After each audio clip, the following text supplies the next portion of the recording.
Good afternoon. Earlier it was good morning, but this is Beth from Pray It Off in Syracuse, New York. Ellen is taking a very needed break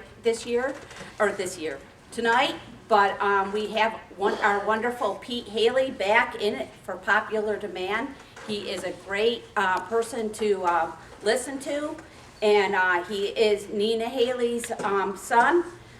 He comes from personal trainer. He's a personal trainer and nutritional coach.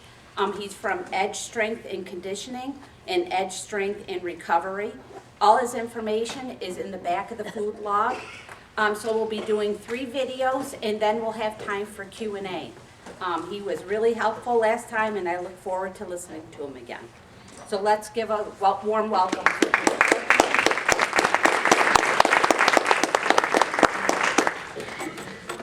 Thank you very much for the introduction.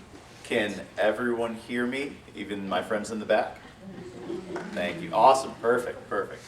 I don't know what I did right or well the last time, but thank you all for being willing to hear me out again and have me back. Thank you guys, thank Ellen, but thank you, Nina, my mom, for getting me back in here. I appreciate that. And then additionally, if any of you are wondering, who is this guy? Why would I listen to him?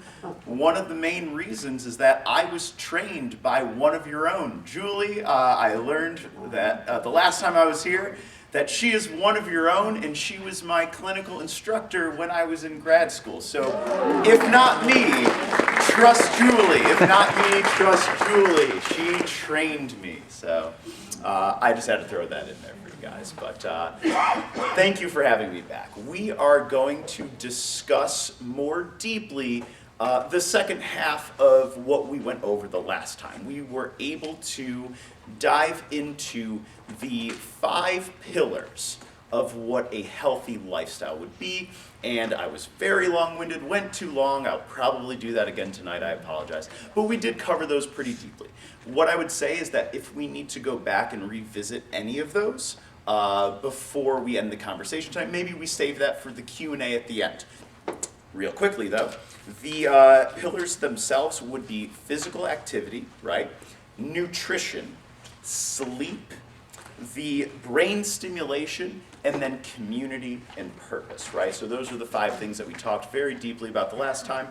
What we're going to go into tonight is going to be a little bit more specific to movement itself, ADLs, activities of daily living, and then some strategies that might be useful for us in how to go about creating more change for ourselves.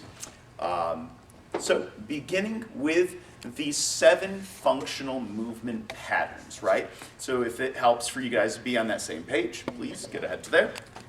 But the 7 patterns of movement, they are labeled as functional. The reason for that is because they are the ways that we might move the most commonly in our lives.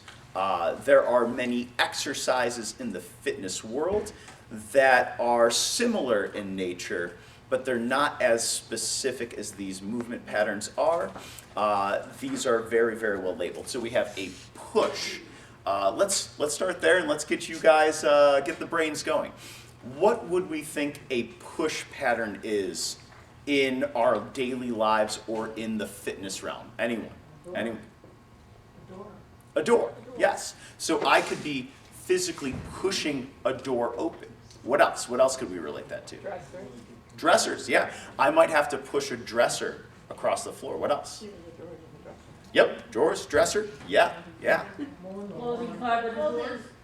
Closing cabinet doors, exactly, yeah, no, all of that. What's that? Vacuum.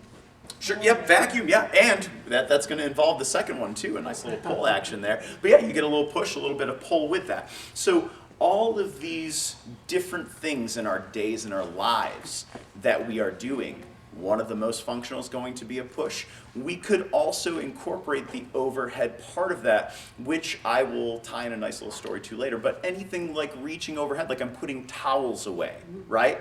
in an overhead storage, right? So anything overhead, anything out in front of me. The second functional movement pattern would be a pull. We did start with yours, where we are also pulling the vacuum back. What else? Any other ideas? Opening the door to the car. Opening the door, yep, exactly. I was gonna say pulling clothes out of the dryer. Pulling clothes out of the dryer, yep.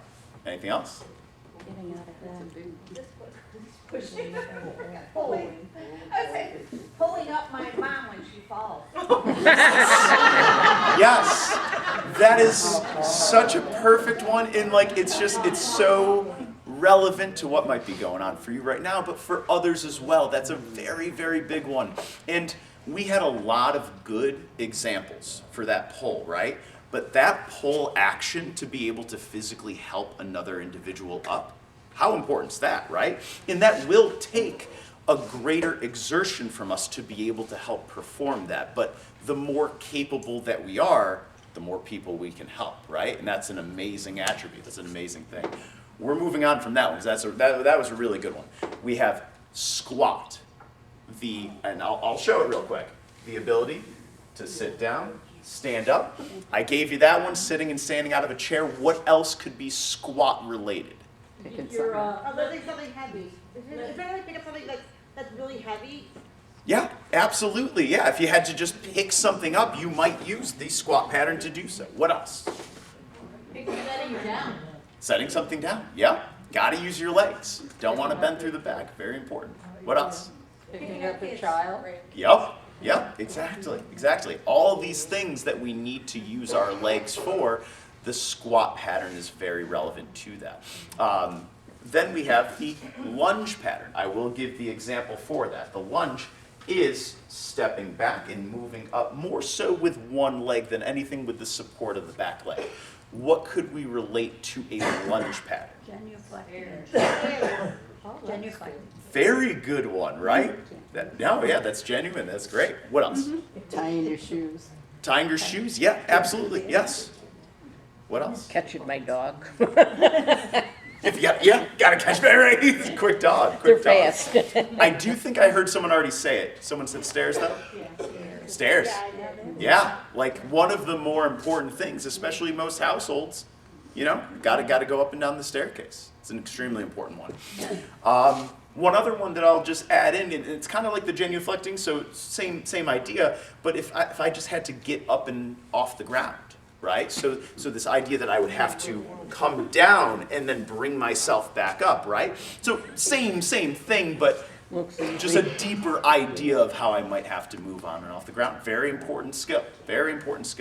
From there, the hinge.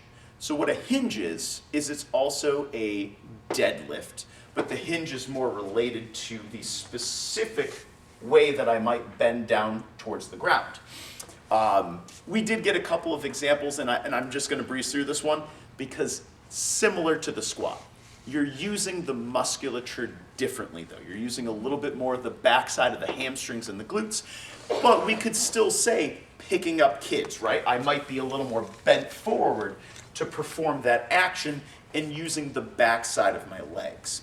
Very important skill to get good at though, because the hinge exposes our backs a little bit more. And we want to make sure that we don't harm our backs with that type of movement. However, we don't want to avoid it. If I was to move a couch with someone in this room, right? Hey, I need help. I'm on one end, you're on the other. Guess what? You can't squat that. You know what I mean? You can't get yourself around the sides of a couch to squat. You have to be bent forward.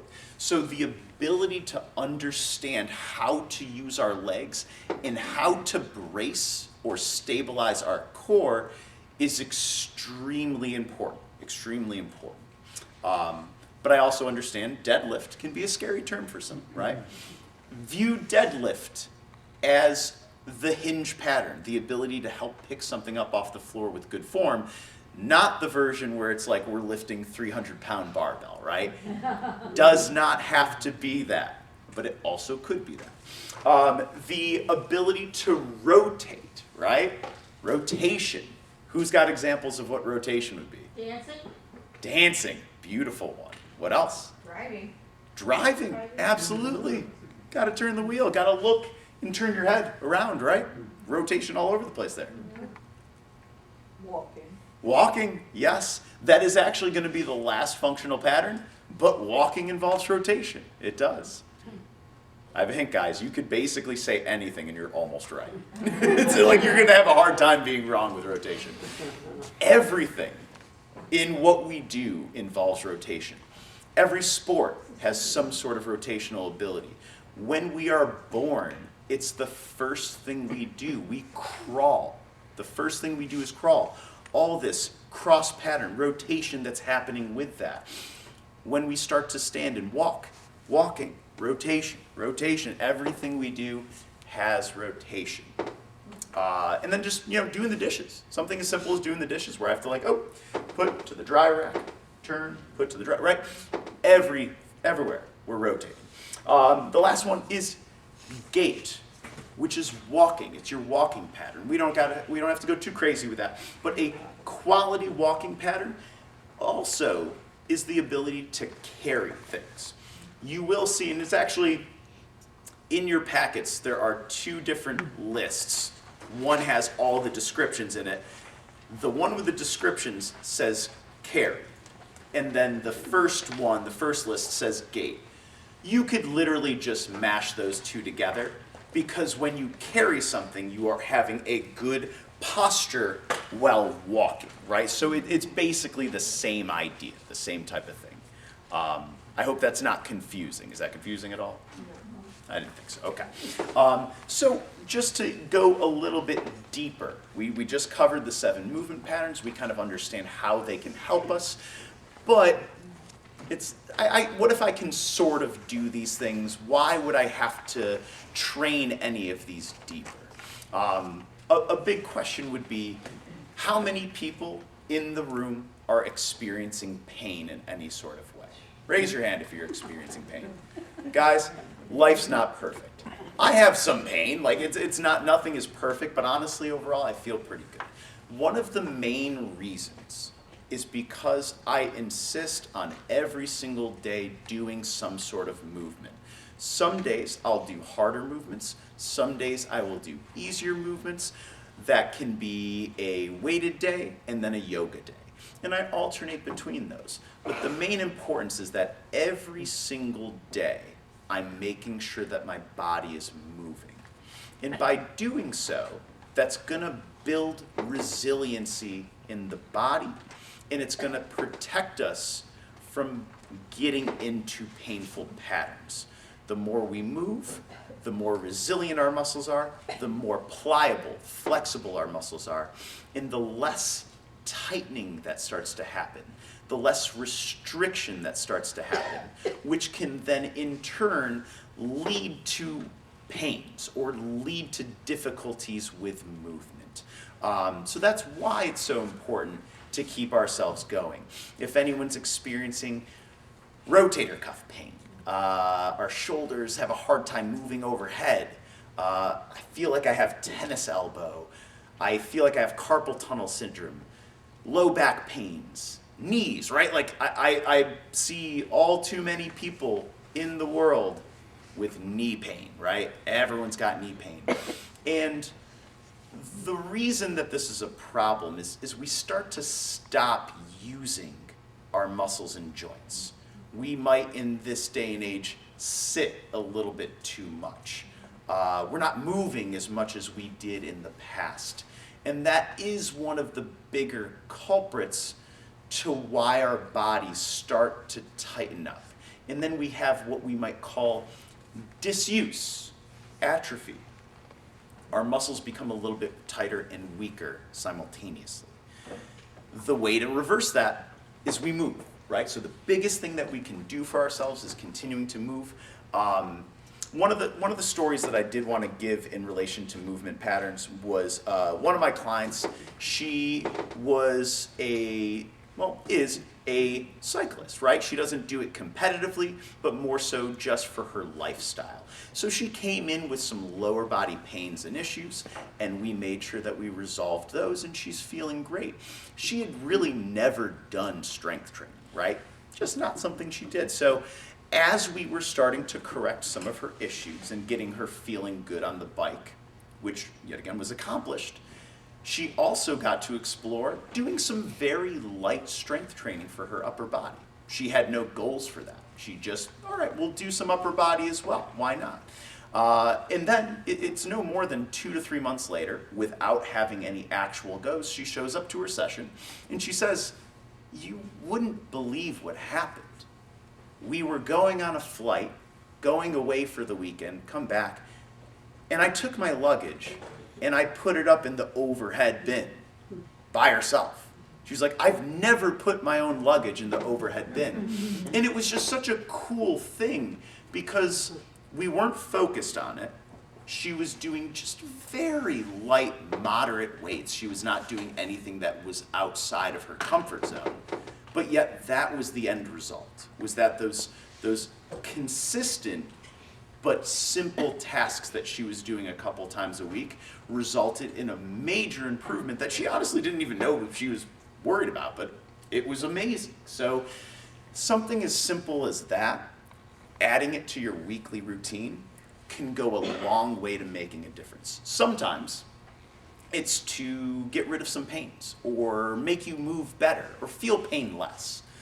And sometimes it's performance, where it's like, oh man, I just did something and created a little bit more of my own independence, where I didn't need to rely on someone else, which, hey, it's okay for us to rely on other people. Like, we're always happy to help out. But it's pretty cool to do it on our own too, right? I think that's also a great thing. So overall, we don't need to be perfect with movement patterns. Not everything, like, yet again, I have a plan for my life. And my plan is to just never be restricted. I want to be able to move the way I want to move at all times. I want to go on a hike with a friend or a dog at any moment. You know what I mean? I just want to be able to do whatever I need to do, right? So this whole idea of squatting, bending the knees, bending the ankles, I don't want to ever lose that capacity. That doesn't mean that I have to be perfect. I don't have to do the hardest things that are out there. I just simply need to challenge myself every single day, whether it's very hard or easy, but just keep myself moving. That's the main goal. And then those 7 functional movement patterns, those are the important ones to focus on, right? If once a week, or maybe even better, twice a week, I'm doing at least 1 or 2 of each one of those, man, I'm doing a great job for myself. And then I should be feeling better as a result. So that would be the best way we could describe and define these 7 movement patterns.